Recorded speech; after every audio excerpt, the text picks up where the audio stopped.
I only needed shelter, but this workshop already seemed to know my name. She was 19 and homeless. No family, no shelter.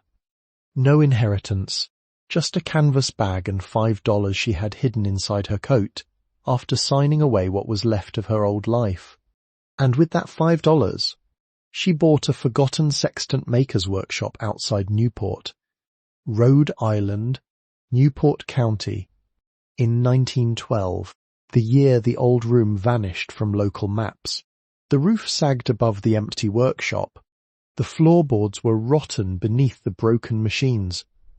Newport County condemned the structure in 1918 and scheduled it for demolition the following winter season. Behind a brass measuring scale, a hidden compartment sealed for decades waited with forgotten records, old tools, and a discovery that would quietly change the direction of her life. Before we continue, if stories like this mean something to you, hit subscribe and tell us in the comments where you're watching from. We love seeing how far these stories travel.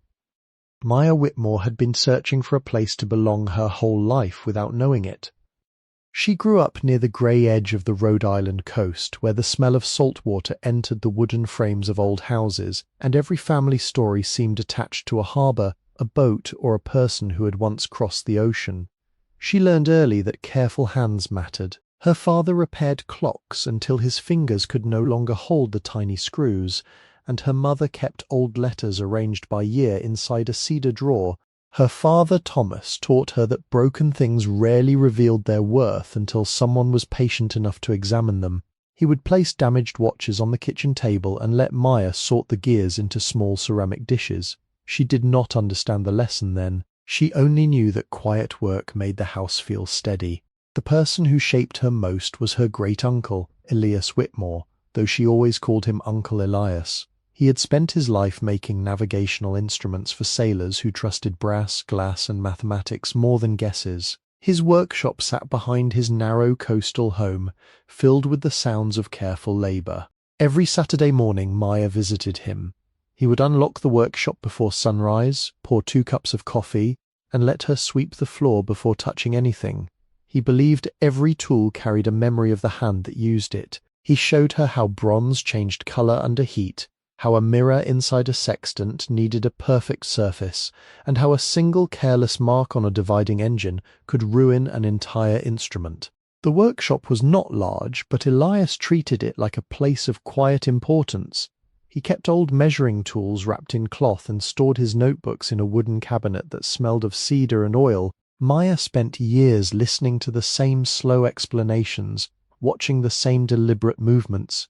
One morning, while adjusting a damaged brass frame, Elias told her, "A lost position can always be measured again." He meant more than navigation. He meant that a person could drift for years and still find a way back by learning where they stood. When Elias died, the workshop was closed within weeks. His instruments disappeared into family storage, his notebooks were boxed away, and the tools Maya remembered touching were divided among relatives who saw only old metal and worn wood. The room where she learnt the craft became silent. The silence did not last forever. Her uncle Richard Whitmore eventually found a different use for the family property. He was polite in public, always wearing clean coats and speaking softly, but he treated every conversation like a document waiting for a signature. After Maya turned 18, he told her the old apartment belonged to him now and that paperwork would make everything simpler. He brought papers to the dining table where her father once repaired watches. He explained legal terms quickly, pointing to lines with a silver pen. Maya trusted him because he was family. She signed where he instructed. 3 days later, she learned the apartment had been sold. The night she left, Richard placed her old canvas bag beside the front door. The bag had belonged to her father. Inside were 2 shirts, a small notebook, and the $5 she had kept hidden. He looked away and said, "You need to leave this house tonight now." 8 words.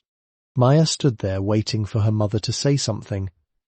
Her mother held the same cedar drawer where the family letters had been stored for years. She touched the handle, then lowered her hand. She never opened it.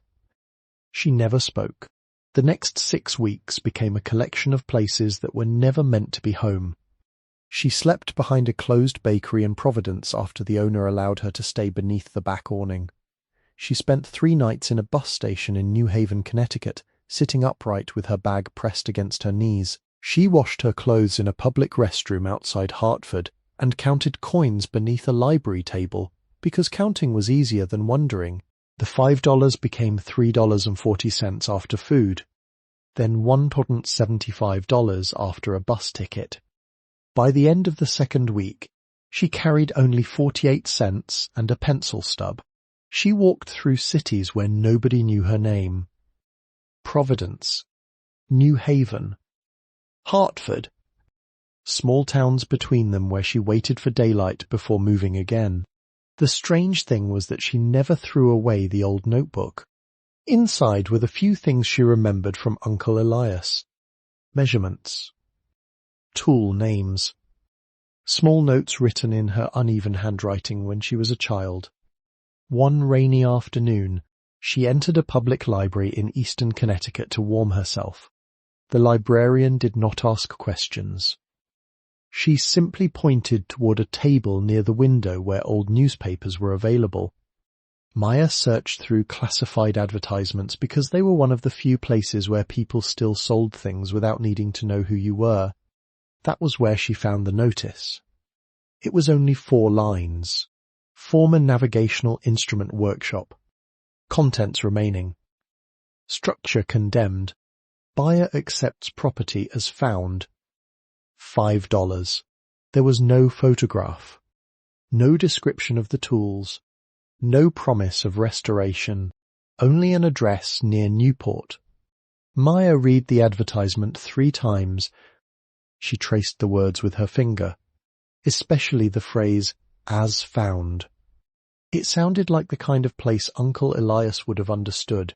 The next morning, she used her remaining money to buy a one-way bus ticket toward the coast.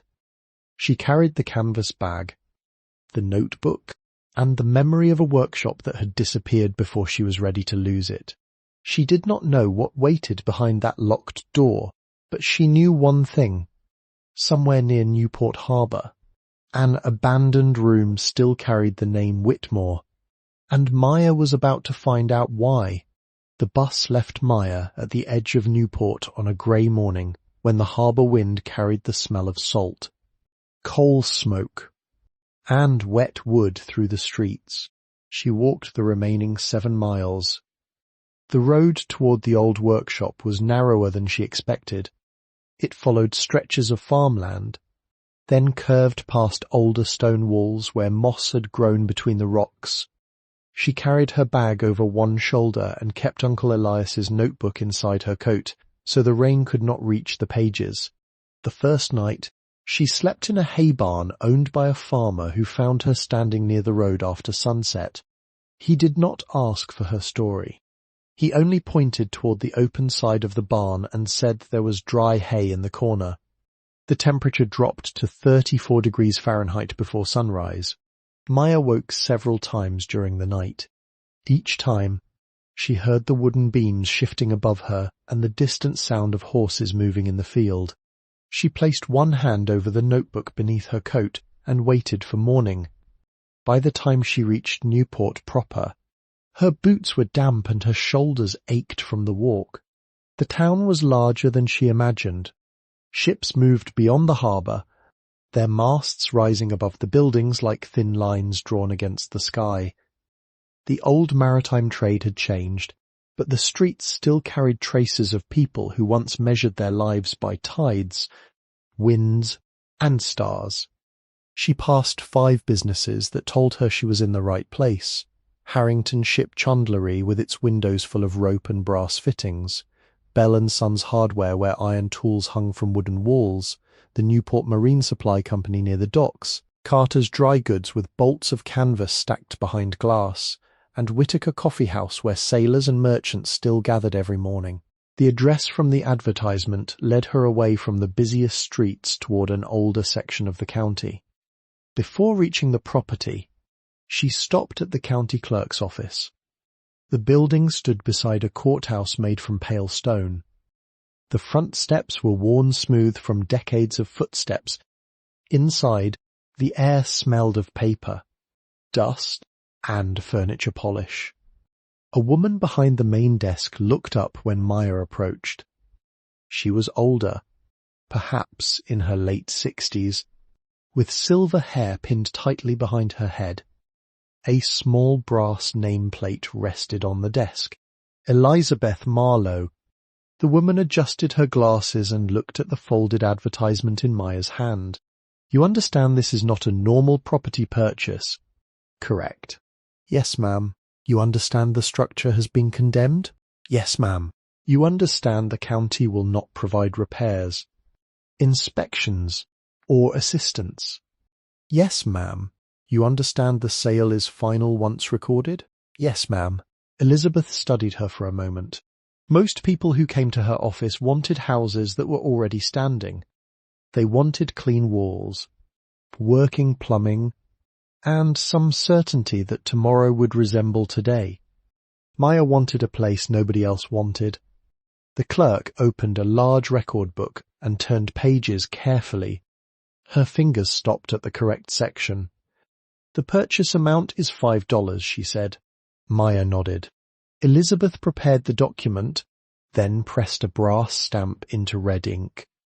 The sound of the stamp meeting paper echoed across the quiet office.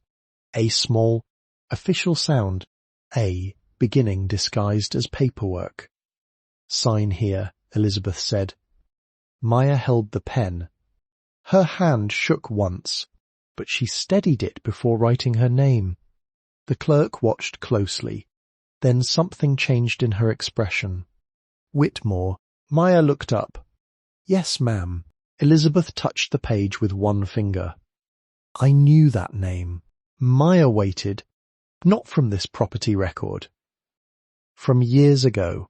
She turned slightly toward the old filing cabinets. Your grandfather's brother, Elias Whitmore.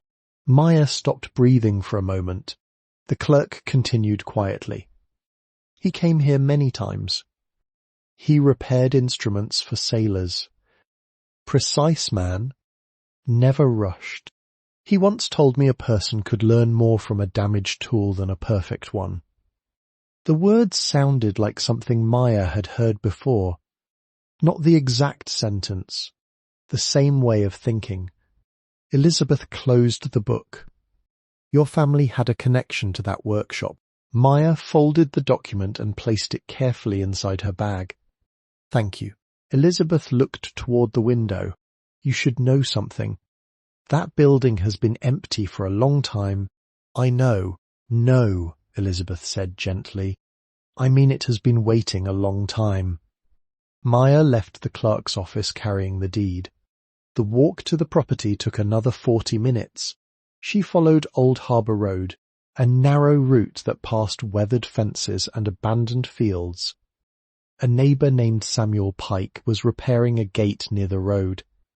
He watched her approach with a curious expression but only nodded when she explained where she was going. You bought that place? Yes. Samuel looked toward the distant trees. Nobody has opened that door in years. A brown dog lying beside the fence lifted its head and watched Maya pass. Beyond the road stood a line of old walnut trees, their branches bare against the pale afternoon sky. The workshop appeared behind them. It was smaller than she imagined. The structure measured roughly 30 feet long and 20 feet wide.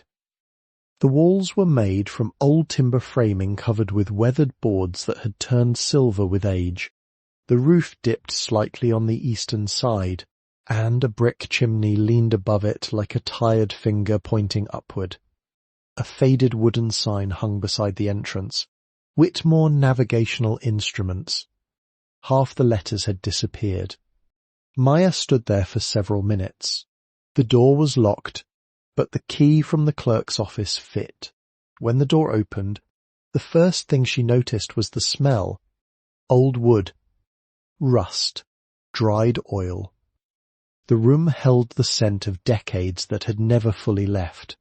The second thing was the silence. Not an empty silence.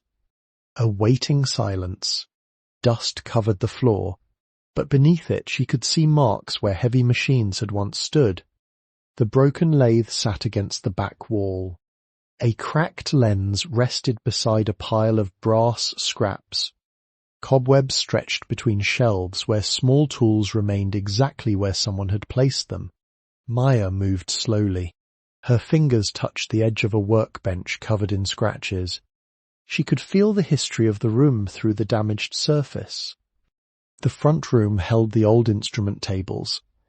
The back room held storage cabinets, boxes, and a narrow fireplace filled with cold ash.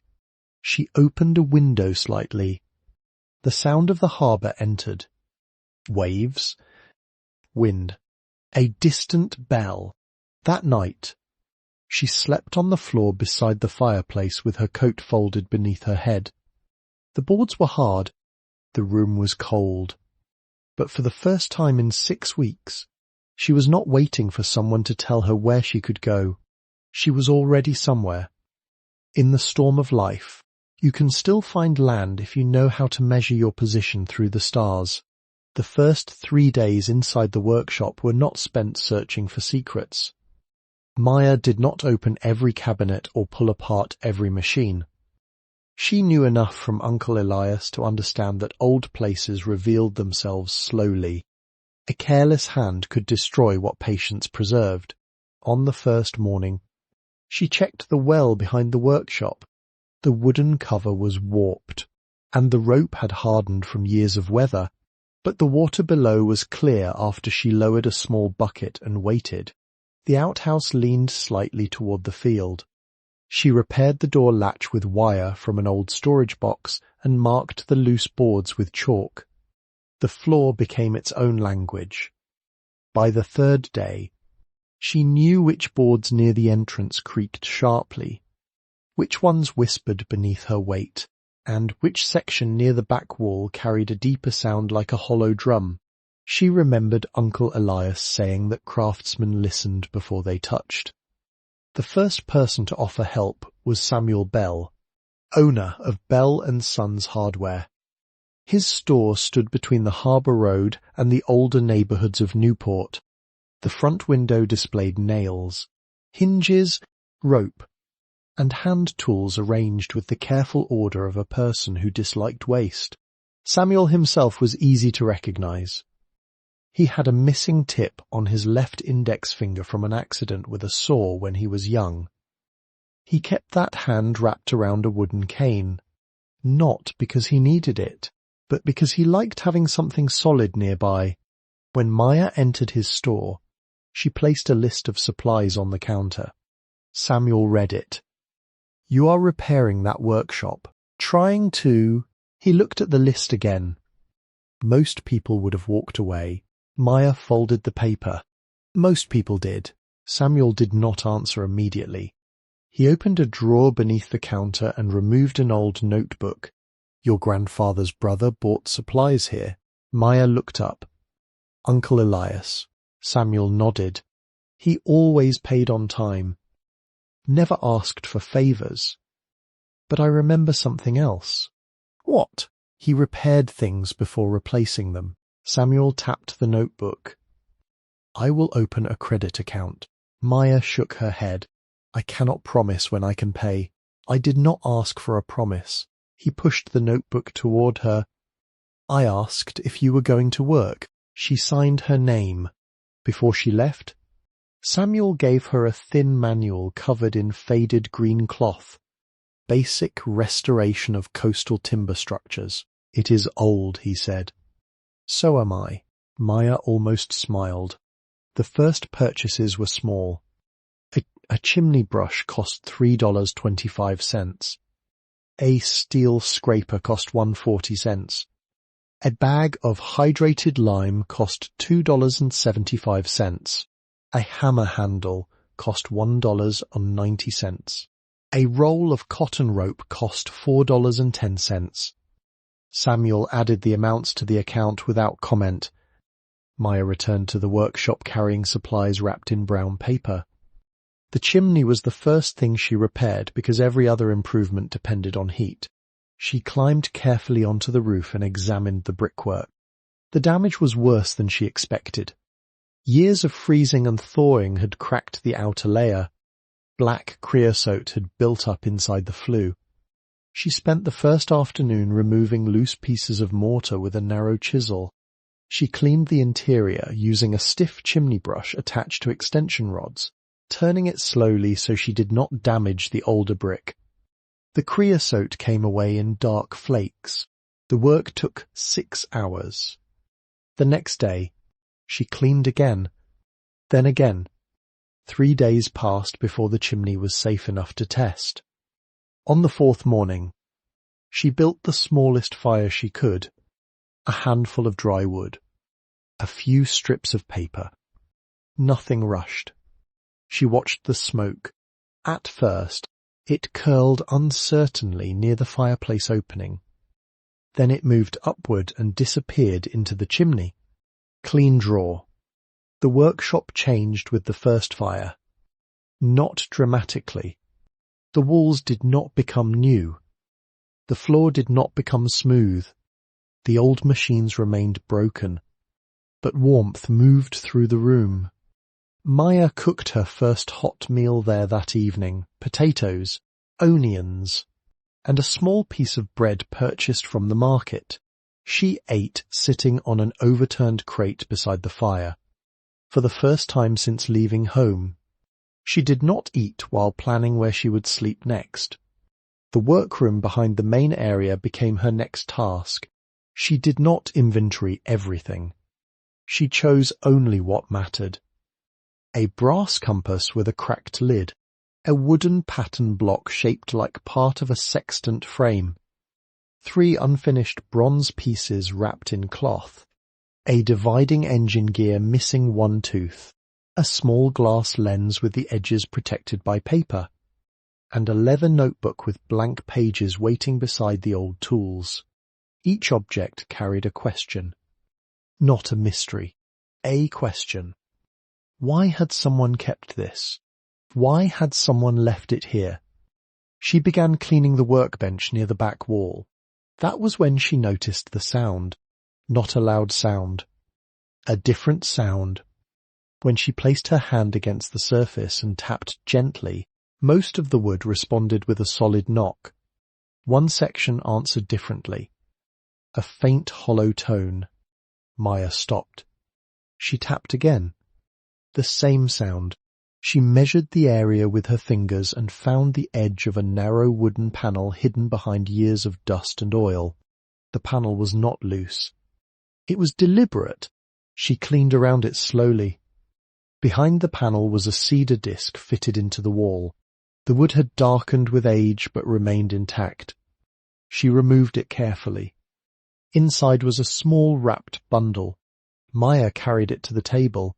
She did not tear the paper. She opened it slowly. The first item was a set of precision tools, small engraving instruments, a bronze measuring compass, a hand file with a handle worn smooth by decades of use. The second package contained raw material, sheets of brass, a small piece of optical glass, a strip of dark wood used for instrument cases. The third item was a tin box. It was heavier than it looked. Inside were coins, not random coins, carefully stored coins. Maya counted them twice. The total was $55,400. There were silver dollars from the late 19th century, gold $20 pieces, Liberty Head half-eagles, and several older British sovereign coins. At the bottom of the box rested a military medal from 1864. The metal was worn but readable. A name. A year. A life connected to a war Maya had only read about in books. Beside the medal was a folded piece of paper. The handwriting was old. The paper edges were soft from time. Maya knew what it was before opening it. A letter. She carried the box outside that evening instead. She sat beside the water behind the workshop and watched the tide move beneath the darkening sky. The letter remained unopened beside her. Some things needed to be discovered. Others needed to be approached with enough respect to hear what they had been waiting to say. In the storm of life, you can still find land if you know how to measure your position through the stars. The next morning, Maya placed the letter on the workbench where the first light from the eastern window could reach it. She did not open it immediately. The envelope had no seal left, only a faint impression where one had once been. The paper carried the smell of the workshop itself, cedar dust, old oil, and the dry scent of pages that had survived more winters than anyone expected. When she finally unfolded the letter, she recognized the handwriting. Not because she had seen it often, because she had seen it once in Uncle Elias's notebooks. The same careful letters, the same measured spacing, the same habit of leaving a small space before signing a name. She sat down, then she began, "My dear one, whoever you are, if this letter has reached your hands, then the workshop has found someone willing to listen. My name is Eleanor Whitmore Hale, daughter of Samuel Whitmore, who learned navigational instrument making from his father Thomas Whitmore in Newport in 1841. Thomas learned the trade from his own father, Joseph Whitmore, who established this small workshop after arriving from Bristol, England, in 1816. The tools you have found belong to 4 generations of careful hands. I write this from Providence, Rhode Island, after Dr. Henry Caldwell diagnosed me with pulmonary disease on March 3rd, 1908. The doctor told me I would not have many years remaining. I accepted his words, but I did not accept that the work of my family should disappear. The final trade of this workshop closed on September 14th, 1912. For more than 30 years, silence remained between this room and the family that left it behind. That silence was not because the work had no value. It was because people sometimes mistake distance for forgetting. My husband, William, was lost during the Civil War while serving with the Rhode Island Infantry. His absence taught me that objects can carry voices when people cannot return. If you choose to continue this craft, remember these things. Heat bronze slowly between 1700 and 1900 degrees Fahrenheit. Keep brass sheets clean with a mixture of vinegar and salt in equal parts before polishing. Allow optical glass to rest for at least 24 hours after shaping before fitting it into a frame. When preparing wooden cases, use thin coats of oil and allow each coat to cure for 2 full days. Do not hurry the work. A tool made quickly may still function, but a tool made carefully carries trust. The inheritance inside this room is not measured by coins or metal. It is measured by the willingness to place your hands on something unfinished and continue what someone else began. You do not need to be from the Whitmore family. You only need to respect what was left. The house is not empty. It has been waiting. You're welcome here. Eleanor Whitmore Hale, April 21. 1912. Maya read the letter once. Then she read it again. The second time, she noticed the small things, the careful mention of temperatures, the instructions written beside grief, the way Eleanor did not describe inheritance as something received, but something maintained. When she finished, she folded the paper along the original creases. Not new folds, the old ones.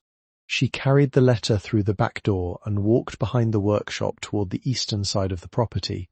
The letter had mentioned a marker. She searched beneath the walnut trees until she found a flat stone partially covered by moss. The name was almost gone, but the shape was familiar. Whitmore. Maya placed her hand on the stone. She did not clean it. Not yet. Some things deserved to remain partly hidden until the right time. Inside the workshop, She returned to the old workbench and found one of Uncle Elias's remaining brass tools. She cleaned it carefully with a soft cloth and placed it beside the fire.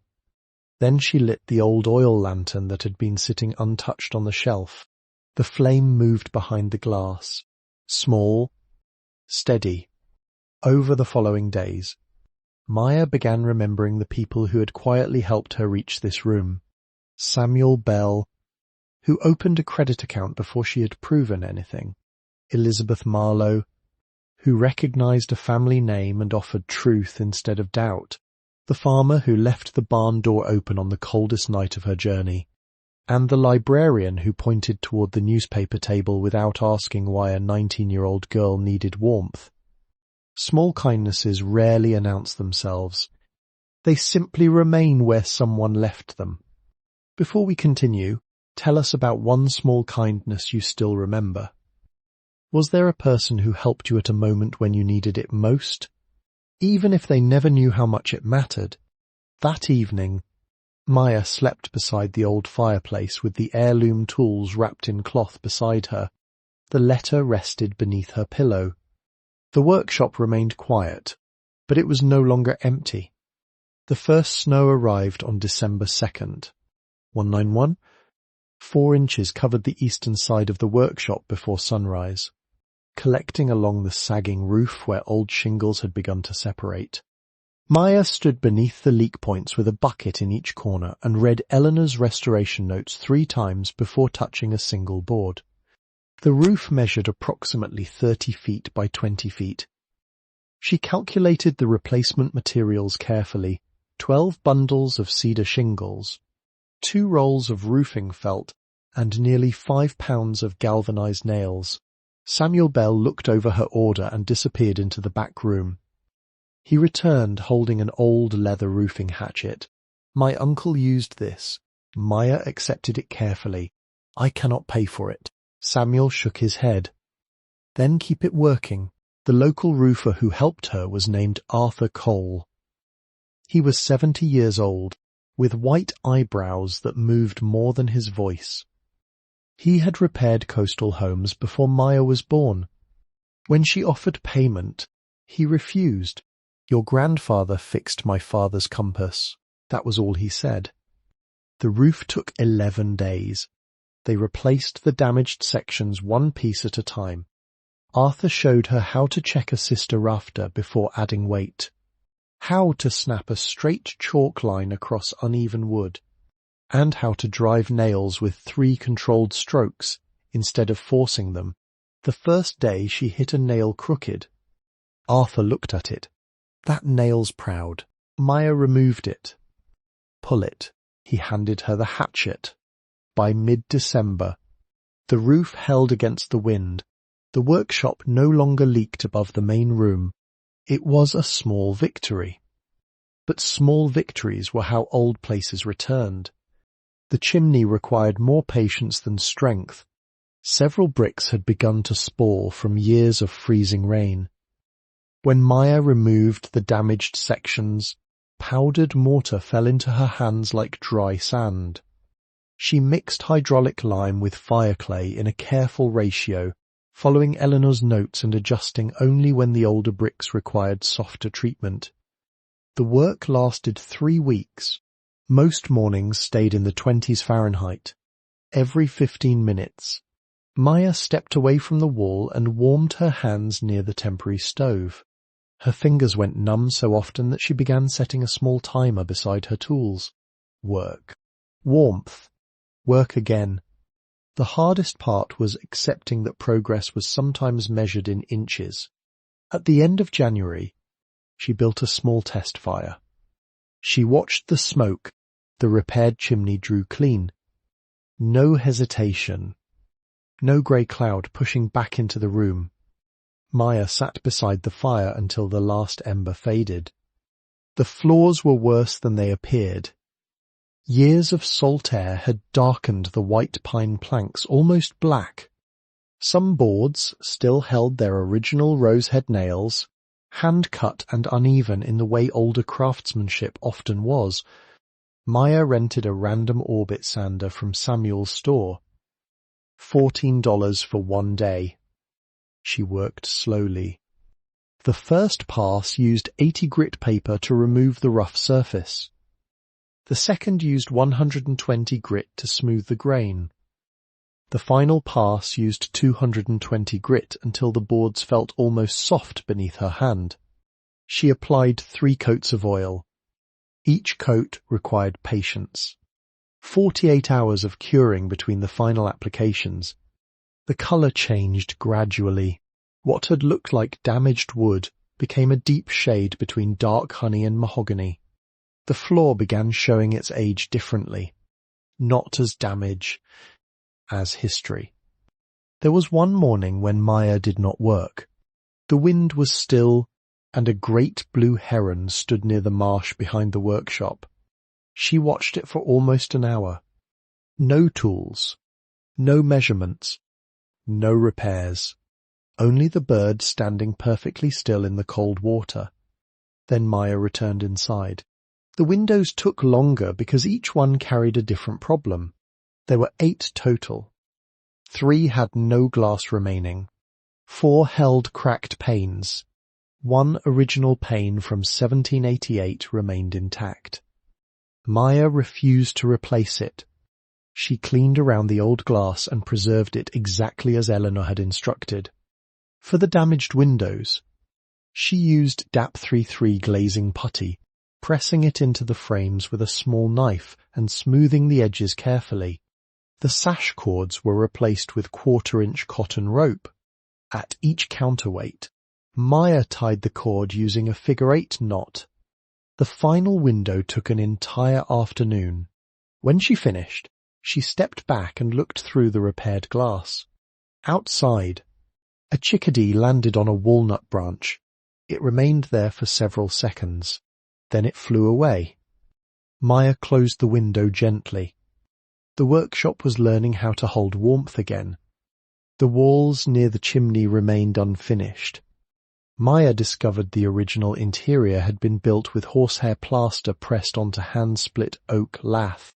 3 earlier repairs had failed, leaving weak patches where heat and moisture had moved through the wall. She removed the loose material carefully.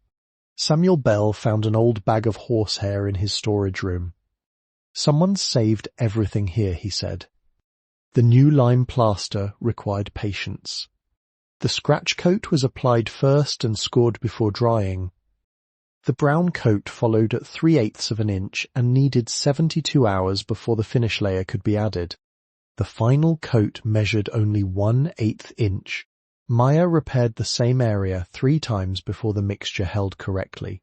On the 4th attempt, she ran her hand over the smooth surface. "These patches will hold another 100 years. The workshop slowly became known again. Not famous. Known, Doris, the owner of the small cafe near the harbour, began leaving paper bags on Maya's doorstep. She never knocked. She simply placed bread, vegetables, and coffee beside the door. When Maya tried to pay, Doris waved her away. "Save it for candles when the shop reopens." Doris wore a silver bracelet with a missing charm. Maya noticed she always touched the empty space when thinking. One afternoon, a teenage boy named Caleb arrived on a Schwinn bicycle with a splitting maul tied to the back. He had quiet eyes and a jacket too large for him. "I heard you needed wood." Maya offered money. He shook his head. "My mother said, about your grandfather." Then he unloaded the maul and began cutting fallen branches. He never explained what his mother had said. He did not need to. Reverend Boyd walked past the workshop almost every morning. He was a tall man with a worn brown hat and a habit of carrying a small wooden cross in his coat pocket. He never entered unless invited. He simply tipped his hat. One morning, he stopped and offered 4 words. "May the work continue." Then he continued down the road. Maya postponed the cellar until February 11th. The ground was still hard, but curiosity had become stronger than the cold. The cellar beneath the workshop measured 12 by 15 feet, with a fieldstone floor and 7 granite steps descending into the earth. At the centre sat a dressed granite slab. A small craft mark had been carved into the surface. Maya cleaned around it. She did not lift it. Some doors were meant to remain closed until they opened themselves. Under the 3rd step, she found a small oak box wedged between stones. Inside was a brass key. The bow was shaped like the symbol used by generations of navigational instrument makers. Beneath the key was a tintype photograph from 1903. A young woman stood outside the cottage, holding a familiar tool. The face was not identical, but it carried the same quiet expression Maya saw whenever she looked in a mirror. On the back was written, Clara Whitmore, daughter of Samuel Whitmore, age 25, summer of 1903. Maya placed the key on the mantel. She did not know what it opened. She decided that was enough for now. By March, the snow began retreating. The creak behind the workshop grew louder each morning. Walnut catkins appeared along the branches, small signs that the land had continued without waiting for anyone. Maya decided not to begin full production of navigational instruments that spring. She would not rush. Instead, she spent 1 coin on materials and practiced with small pieces of brass, learning the movements again. The work had waited longer than she had. A few more months would not matter. The house was patient. So was she. 2 winters later, in December 1914, Maya completed her first finished heritage craft object. It was not a grand instrument. It was a small brass compass made with the same careful principles Eleanor had written about. The frame was polished by hand. The markings were engraved slowly. The wooden case came from a walnut tree that had fallen behind the workshop. When Maya placed the compass on the workbench, she did not celebrate. She simply left it beneath the morning light. The workshop had become whole in a quiet way. The restored floors carried footsteps again. The repaired windows held the winter sun. The old machines remained where they had always been, no longer abandoned, only waiting for the right hands. The original 1788 glass still sat in one window. The lantern still burned beside the fireplace. The brass key remained above the mantel. Then, one April morning, Maya returned to the walnut tree. She carried the key. The small brass plate hidden inside the tree's hollow accepted it immediately. Behind the plate was a narrow compartment. Inside rested a folded 48-star American flag and another letter. The paper was dated July 1st, 1918, during the First World War. It had been written by Eleanor's granddaughter, Clara Whitmore, who had watched another generation leave for war. The note was brief.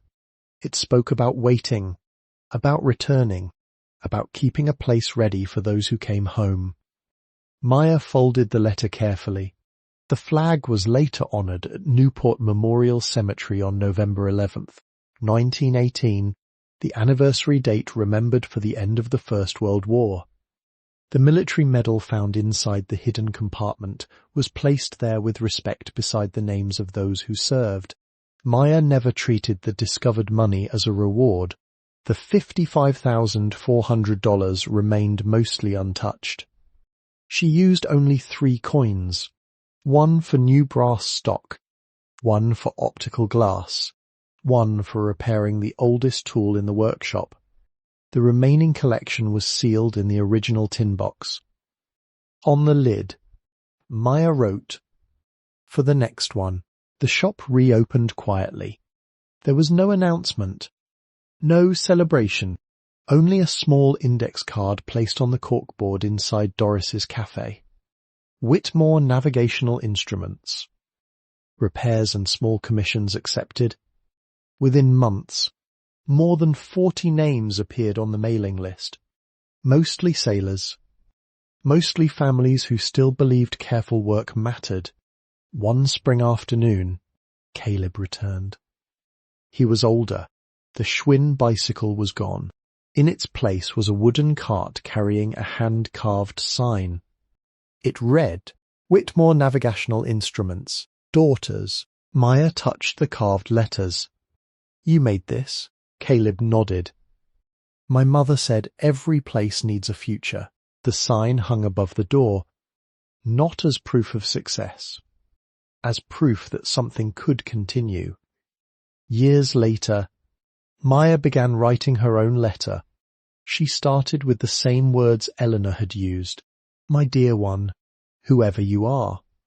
She wrote about the workshop, the tools, the people who helped, the importance of leaving something useful behind. She wrote that inheritance was not always a house or money. Sometimes it was a door someone kept unlocked. In the storm of life, you can still find land if you know how to measure your position through the stars. The original dollar bill from the $5 purchase remained inside Elizabeth Marlowe's old desk drawer at the county clerk's office. She had kept it after recording the deed, not because it was valuable, because it reminded her that some purchases were never really about what was bought, they were about what was found. A sextant maker's workshop waits. It has always waited. And somewhere inside its old walls, beneath the scent of cedar, brass, and sea air, careful hands continue the work that was never truly finished.